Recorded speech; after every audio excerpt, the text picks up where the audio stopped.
Voilà, Shalom Rav, Alors, je vais Pinchas, très heureux de continuer ces études avec toi. Euh, ce que je te propose, c'est de refaire un petit résumé de ce qu'on a vu. Ensuite, d'accord. je te redonne la main par rapport à ça. Peut-être qu'on se posera aussi des questions au fur et à mesure de l'enseignement. Alors, je vais d'abord reprendre on est toujours à la première Mishnah. Oui, Je pense qu'on va y rester un certain temps, d'après ce que j'ai compris. Euh, donc, je vais le lire en français, comme ça au moins pour les personnes, parce qu'il y a une partie qui sera publique et une partie qui sera réservée à des étudiants avancés. Euh, donc, Rabbi Nehunya ben Akana dit, un verset dit, je prends la traduction directement que nous avons de l'édition Verdier, hein, comme ça, je vais un peu plus vite. Voilà. Ça a été traduit par Joseph Gottfarsten. Euh, dans le verset de Job qui dit, mais maintenant il ne voyait plus la lumière radieuse, elle brillait dans les Sherakim. Un autre verset dit, il fait de l'obscurité ce qui le cache. Et ailleurs encore, un autre verset, toujours des psaumes, le premier psaume c'est le 18-12, et là c'est le 97-2, ténèbres et brunes épaisses l'entourent. Il y a contradiction. Vient un troisième verset pour équilibrer les deux premiers, mais l'obscurité n'est pas obscure devant toi, et la nuit est claire comme le jour, obscurité comme lumière. Ça, c'est le texte lui-même. Alors, on a travaillé pratiquement 3 heures la dernière fois, et on n'a fait que la première partie, le premier verset de la traduction que nous avons ici.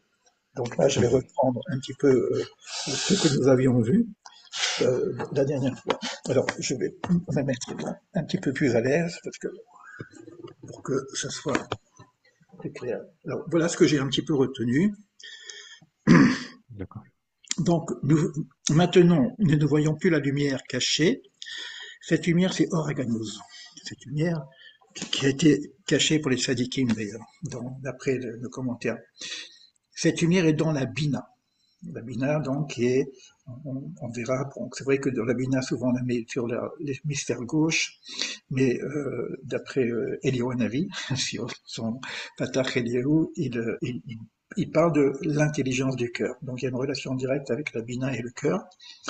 C'est une lumière pure qui éclaire 7 fois plus que la lumière révélée. Et cette lumière révélée, dont tu nous as développé la dernière fois, on parle de lumière spirituelle, on ne parle pas de la lumière du soleil. Donc, c'est-à-dire, on parle, et c'est le texte qui vient de Athéret, qui vient de la couronne de Keter. C'est-à-dire qu'on a une lumière 7 fois plus grande que la lumière soi-disant révélée, c'est-à-dire qu'elle vient de révéler de Keter, pour ceux qui arrivent à capter cette lumière. Quand il dit que la lumière est dans les Shirakim, on l'a traduit par ténèbres, et puis la dernière fois, j'ai eu cette intuition, je lui ai dit, bon, Bina, c'est la mère, finalement, elle va enfanter les sept, séphirotes inférieures, et puis, bon, je dis pas inférieures parce qu'il faut surtout pas mettre de degrés, parce que j'ai compris sur les séphirotes, ça c'est important. En tout cas, l'enfant qui va d'abord être dans la gestation, après qui va s'allaiter, et puis il va devenir grand. Donc il y a tout un processus qui ressemble à l'enfantement naturel de l'humain, en tout cas. Donc moi j'ai dit, ça ressemble à la matrice quelque part. C'est vrai que dans la matrice, on est quelque part dans le noir. Mais il y a une lumière exceptionnelle dans cette matrice, puisqu'on nous dit aussi que l'embryon a déjà toute la Torah. Et après, quand il sort, il oublie. Alors, donc, on avait deux traductions comme ça, bon, à part les cieux qui sont connus, les nuées, il y a aussi les ténèbres et puis éventuellement la matrice qui est dans Bina. Nous apprenons que là-bas, donc cela signifie Bina. Cependant, il est dit que Bahir symbolise ce qui est à l'intérieur de la clarté, de la lumière. C'est-à-dire, elle éclaire d'une luminosité avec prudence. Il y a marqué le mot Zihirot dans la traduction le commentaire directement du Nehunya Ben Akana. Donc il y a une forme de protection qui nous est donnée pour qu'on ne soit pas allumé, je veux dire. On peut facilement s'allumer avec ces lumières-là. En tout cas, il faut que le Kéli soit quand même près. D'où, je suppose qu'on va, en avançant, qu'on aura un certain travail à faire pour, pour recevoir, je dirais, en partie, parce que en partie, ne serait-ce qu'en partie, mais ne serait-ce que même une petite particule de cette lumière sont explosées. C'est-à-dire les Shirat Kelim, c'est que ces Kéli qui ont explosé parce qu'ils ont reçu trop de lumière. Alors, ce qui est intéressant pour moi, en tout cas, Rabbi Pinchas, c'est que une des, comment dire, une des protections qu'on a pour ne pas exploser lorsqu'on est en étude et en réceptivité de ces lumières, c'est la transmission. À partir du moment où je transmets, je retraduis, je vulgarise pas, mais j'adapte à un certain public pour qu'il puisse allumer, à nouveau recevoir, il n'y a pas le risque. Les Shirat Kelim, c'est-à-dire ces Kéli, ces séphirotes qui ont explosé, je pense qu'on va certainement en parler plus en détail, c'est le fait d'avoir reçu la lumière sans la redistribuer. Et donc nous, on a, avec la chance de t'avoir avec nous, la possibilité de transmettre. Donc ces lumières qu'on va essayer de comprendre et peut-être même reçoit, à partir du moment où on les redistribue, et on les dilue aussi, et là il y a une protection à mettre. Bon, la lumière qui s'étend d'elle éclaire depuis, donc et cet éclaircissement, il y a une lumière qui nous éclaire. C'est un peu comme le soleil, par exemple, derrière un nuage. Même s'il est derrière le nuage, il nous éclaire. Mais il nous éclaire derrière. Si je veux regarder le soleil, s'il n'y a pas de nuage, bah, je ne peux pas le regarder. Mais il nous éclaire quand même, malgré tout. C'est-à-dire qu'on a quand même cette lumière qui va être certainement diffractée, progressive, jusqu'à être jusqu'à ce qu'on puisse la recevoir. Donc, j'ai l'impression que même cette idée-là de cacher est en notre faveur. C'est pas simplement je cache parce que je veux réserver ça pour les initiés, etc. Je cache parce que je te protège en même temps, fais le boulot que tu dois faire, et tu vas voir que les nuages vont commencer à s'éclaircir, tu commenceras à avoir des étincelles de lumière sans exploser. Donc, ensuite, donc, les versets en question. Donc, il y a le verset 18-12, il fait de l'obscurité ce qui le cache. J'ai lu la suite du verset. Il s'enveloppe comme d'un pavillon, donc on retrouve pratiquement les mêmes idées, parce que Rabbi Nehemiah Ben Kana n'a pas donné tout le verset, mais il nous invite quand même à regarder le verset éclatant qui dit, donc on voit bien qu'il se couvre des eaux obscures, donc on va retrouver la notion des eaux obscures, opaques, nuages, et Rachi vient nous dire que c'est l'obscurité des eaux. Donc on va avoir un rapport avec ce qu'on avait commencé à voir, c'est que et le roi à Kodesh, donc c'est la présence divine, elle plane au-dessus de ces eaux, qui sembleraient d'être au départ un petit peu obscures. Donc on va parler de ces eaux obscures. Et c'est vrai que les eaux matricielles, de toute façon, elles sont obscures. Et si tu objectes qu'il ne peut y avoir de lumière, à l'intérieur de l'obscurité, ça c'est Rashi, il est écrit dans le verset suivant, à cause de l'éclat qui l'entoure. Donc il reprend, Rashi lui-même reprend presque une introduction aux commentaires de Rabbi Nehemiah Ben Kana. Explication, le Bahir, cette lumière aganouve qui est dans Bina, c'est-à-dire cette lumière qui est dans les Shorakim, se nomme ténèbres. Et là, on va commencer maintenant le nouveau cours, puisque on va maintenant parler de cette notion de ténèbres. Et je suis vraiment si tu veux, au niveau du commentaire, je suis vraiment au niveau du premier pirouche. Oui, sur la première grande ligne. D'accord, c'est d'accord. Voilà pour cette introduction. Je vais te laisser rebondir. Si tu me permets, c'est que on peut parler un petit peu tout à l'heure ensemble sur Rabbi Nehemiah Ben Kana, et j'avais dit que rentrer dans cette démarche ésotérique extrêmement,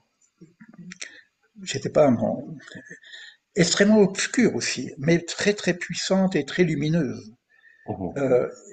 C'est extrêmement difficile, et même parfois, donc toutes les précautions que nous avons prises, que les rabbins prennent aussi par rapport à l'étude de la Kabbalah, J'ai eu, sincèrement, j'ai eu un petit peu en vision, parce que hier, j'ai invité mon ami David Lelouch je l'ai invité. Je l'ai invité, c'était l'hommage à C'était là, David il était Lelouch. là. Mais je l'ai invité, d'ailleurs, j'en ai presque rêvé, hein, tout à l'heure, hier soir. Donc, et j'ai revu David Lelouch dans l'Arche d'Abraham, d'ailleurs, c'est extraordinaire. Comme si l'Arche d'Abraham est en train de se construire. Et je me suis dit, en termes de, on va dire capitaine, parce que c'est comme une croisière ésotérique qu'on va construire quelque part avec des voyages, des arrêts on ira en Afrique aussi. Mais physiquement, j'ai envie d'y aller, de venir te voir. Euh, et, et je me suis dit qu'il nous faut, comment dire, un gouvernail, une forme de protection. Et évidemment, ce qui m'est venu comme ça, c'est Rabbi Yehuda ben Akana. Pourquoi? Parce que d'abord c'est un Tana, et puis c'est pas n'importe quel Tana. Et Mhm. avant de commencer le Pirouche, là, j'aimerais bien que tu nous dises quelques mots pour les auditeurs. On en a déjà beaucoup parlé, mais c'est qui ce Tana incroyable? Déjà, merci beaucoup à Rabbi Eliaou pour c'était presque une Iloula avant l'heure qu'on a pu vivre hier avec beaucoup d'émotions autour du travail du Chacham David Lelouch. En fait, je pense que c'est une situation qui nous amène à mettre le pied dans des questionnements très, très, très importants et très, très profonds quand il s'agit de parler de mystique, de choses cachées qu'on appelle le Sod ou Torah Tanistar, la Torah cachée, la Torah cachée. En fait, tu as donné un exemple qui était parfait quand tu as parlé de la Shvirat HaKelim, de la brisure des vases. Pour apporter une petite nuance sur ce que tu as dit, en fait, c'est pas que la lumière n'a pas été supportée par les Kélim, c'est qu'en fait, leur attitude à la réception de la lumière, de ces ustensiles qui recevaient la lumière, n'était pas bonne.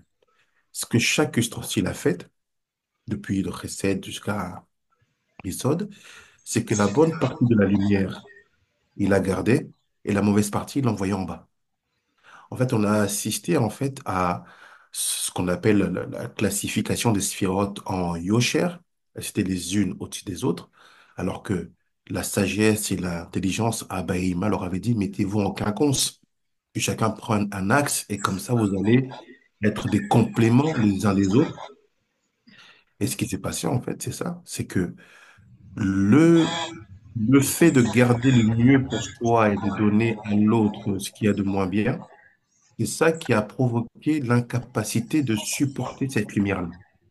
Et de là, on comprend en fait que des tâches comme Rabbi Nechonia sont essentielles parce qu'ils sont témoins d'une époque où cette attitude-là n'était même pas à enseigner ou à discuter ou à expliquer. Ils sont du témoin. Il est un vivant, un contemporain de Rabbi Yochanan ben Zakkai qui était dans la Grande Assemblée. Le problème, c'est quoi la Grande Assemblée? C'est Knesset Agdola. On a là-bas les derniers prophètes. On a Ezra, on a bon, Malachi, c'est lui. On a Rabbi Yochanan ben Zakkai. Faut imaginer les géants qui sont là. Ils ont une pratique de Torah qui ne ressemble, entre guillemets, sans être péjoratif, en rien à ce que nous avons aujourd'hui. Et lui, en fait, en tant qu'élève de Rabbi Yochanan ben Zakkai, qui a pu assister à la pratique et l'observance de la Torah de son maître, il a été, comme c'est dit dans l'introduction du livre Sefer HaKaneh, le roche à Mekoubalim. Donc aujourd'hui, il peut y avoir et il doit y avoir différents courants. Il faut donner du respect au travail de chaque rabbin, tant sur le Ramchal, tant sur le Rashash, tant sur Rabbi Vital, tant sur le Hari, tant sur le Gaon de Vilna, tant sur le Ramak. Mais la question, elle est, à un moment, il faut qu'il y en ait un qui puisse être le filtre par lequel tout le monde et tout s'explique dans chacune des spécifications. Et en même temps, il faut bien avoir quelqu'un qui peut faire que tous ces différents courants se reconnectent à un même point pour affirmer qu'on descend bien d'une tradition qui remonte jusqu'à la Grande Assemblée. Et Rabbi Nechunia, aujourd'hui, personne ne le contexte dans ce qui est écrit dans cette introduction par un grand rabbin qui le présente, c'était le Rosh Hamekoubalim. Ça veut dire que la Torah de Rabbi Akiva, sa compréhension des lettres, son exégèse sur les taggines, sa manière de la transmettre à Rabbi Shimon Bar Yochai, toute cette personne-là, c'est l'héritage de la tête des kabbalistes qui était Rabbi Nechonia Ben Akane. Et de là, l'objectif en fait de Rabbi Nechonia Ben Akane, quand il comment se bâtir, c'est ce qu'on va voir un peu aujourd'hui en avançant, ça va être de créer des Yéhoudim, des Israél, un peuple israélite qui peut être capable d'absorber cette lumière-là de génération en génération. Donc c'est une grande question. Comment on arrive à absorber cette lumière-là? Ben, on regarde l'expérience des sphirotes. Comment je peux prendre une lumière et ne pas donner ce qui est mauvais à l'autre et garder que le bon pour moi. En fait, c'est un travail sur l'égoïsme, sur l'autocentrisme, sur le nombrilisme, sur ce qui est aujourd'hui, on va dire, vanté, qui est la société de l'individualité, de l'individu, des vents de Mais l'Occident. comment on peut, excuse-moi, parce que comme c'est quelque chose qui est ontologique, on est presque avant la création, là. Bon. Il y a pas d'humain, il y a pas de libre arbitre non plus. On est que dans la volonté divine. Comment on peut expliquer que ces émanations, en tout cas ces firotes, on va les appeler d'une façon, ces tikkunim, comme on dit dans le Sefer, donc le Sefer Hakané, ça c'est bon, quoi, c'est bien comme nom, tikkun aussi, hein, c'est aussi des tikkunim, c'est la structure de réparation. Donc c'est vrai qu'on avait une structure au départ qui était alignée. Après, la structure des tikkun est faite avec trois kavim. On en a parlé la dernière fois aussi. Un long, un court et un moyen. Euh, c'est-à-dire Chesed, Gvura et Tiferet, pour les personnes qui connaissent un peu. Je mettrai des petits dessins de toute façon pour Mm. accompagner notre échange. Comment on peut expliquer selon le principe de la volonté divine, puisqu'il n'y a pas encore d'humain en libre arbitre, comment ces séphirotes pourraient avoir ce libre arbitre de dire je donne le mauvais et je garde le bien? Comment ça Euh, marche cette idée-là? Merci beaucoup, Toda Rabba. En fait, ça, on peut le percevoir dans les premières pages du Etzraïm, du Hakadosh. Là-bas, le Hari va expliquer différents mondes d'émanation qui sont sortis avec, on va dire, l'entité qu'on appelle Adam Kadmon. En d'autres termes, Adam Kadmon, c'est Ensof qui décide de créer et qui va étendre son doigt pour créer. Ce doigt-là étendu, pour faire très très simple, c'est Adam Kadmon. Et à ce moment-là, ce Adam Kadmon, qui est une préfiguration de l'homme physique, il a aussi un visage et des orifices. Et chacun de ces orifices va créer des mondes spécifiques. Il y a ce qu'on appelle le monde des Akoudim. Ce monde-là, c'est tout ce qui sort de la bouche. Il y a le monde des Nekoudim, des yeux, et des Vroudim, ainsi de suite. Ça, c'est tout un pan. Il y a un très très Maintenant, bon livre qui est traduit en français d'ailleurs, hein, du Ramchal, hein, qui explique un petit peu les ah, aurores, les lumières qui sortent des orifices justement d'Adam Kadmon, qui est très très bien fait. Il est dans les éditions du Kalar Ramchal. Pitrechor. Mm. Ouais, Kalar Pitrechor. Ouais, c'est ça.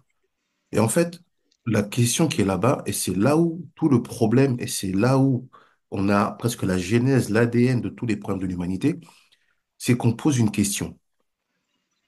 Quelles sont, quelle différence doit-elle exister entre les lumières et les ustensiles? Dès là-bas, on sent qu'il y a un problème. On voit qu'il y a une classification. Il y a celui qu'on va appeler lumière et celui qu'on va appeler l'ustensile. Et le Hari, comme il sent que c'est là-bas le problème, il dit on va utiliser le monde par excellence qui est le monde des Akoudim, là où il n'y a pas eu de brisure, les lumières qui sont sorties de la bouche. Elle dit là-bas, il faut savoir que ce sont des oraux qui ont décidé de jouer le rôle des Kélim. En d'autres termes, ce sont des lumières qui ont dit moi, je me mets en ustensile pour faire de la place à une lumière.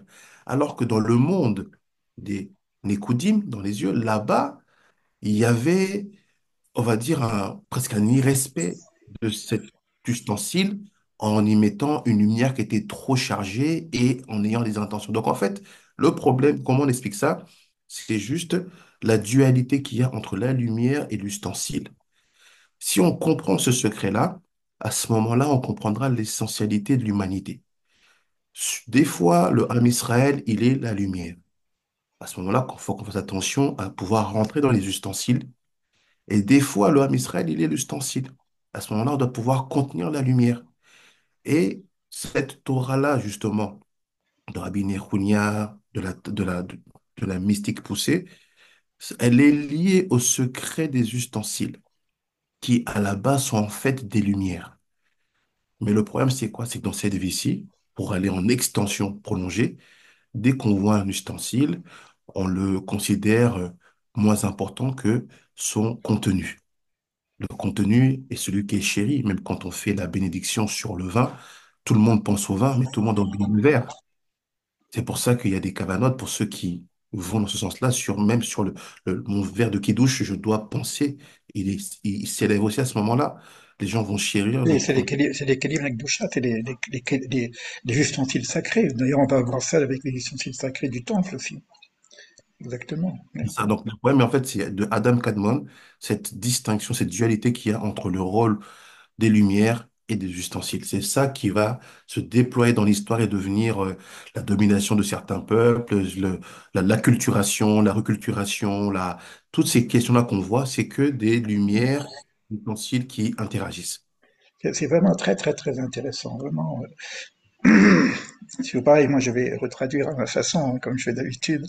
Finalement, comme il n'y a pas de libre arbitre, donc tout ça c'est volonté divine. Donc c'est Mm, Hachem, c'est le créateur, c'est peut-être pas Hachem, c'est un niveau de Or Ein Sof, hein, bien qui, sûr. qui, qui a volonté de créer le monde, et avant de créer le monde, il crée euh, des règles métaphysiques du recevoir et donner. Ça veut Mm, dire que cette histoire qu'on dire, on a les enseignements de ce qui va se passer chez nous plus tard. C'est-à-dire que voilà. soit je suis quelqu'un d'extrêmement égoïste et que je ne garde que le bien pour moi et je donne le mauvais pour l'autre. C'est-à-dire Mm, que je peux pas, comment dire, fonctionner avec mon libre arbitre et même choisir le mauvais chemin si mm, cela n'a pas déjà été inscrit dans le monde des principes. Donc, exactement. dans le monde de principes, finalement, c'est un plan de la façon dont vont être le monde jusqu'aux plantes. Chaque chose va maintenant être à l'image de ce qui s'est passé avant la création. Donc Ça. là, ça va beaucoup changer parce qu'on va apprendre de la métaphysique ontologique, c'est-à-dire donc de l'avant-création, avant de la Beria, ce qui nous constitue et ce qui ferait même nos défauts. C'est Donc ça. c'est volontairement qu'Hachem Barara, qui a mis en principe, pour que le rail puisse exister, il faut bien qu'il y ait le principe qui soit déjà posé, et c'est ça qui va nous donner les arbitre. Ça, c'est la première chose que je retiens par rapport à ça. Donc on va étudier ces choses-là et ramener ça à notre réalité pour savoir, tiens, est-ce que je me considère comme ce Kelly ou est-ce que je me considère comme cette lumière?